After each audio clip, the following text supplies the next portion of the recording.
We're stopped in Arizona on our way down to Mexico for a long weekend, and I'm going to do a 1-minute inspection that I do every time I stop the Airstream. It's a really quick check that can save you a lot of trouble.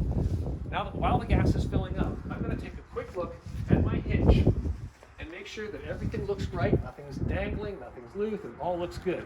I'm going to look down the sides of the Airstream and make sure that all the windows are shut, everything looks normal there, nothing's loose, and most importantly, I'm going to check the tires. I'm going to walk around the trailer and look at the face of each tire.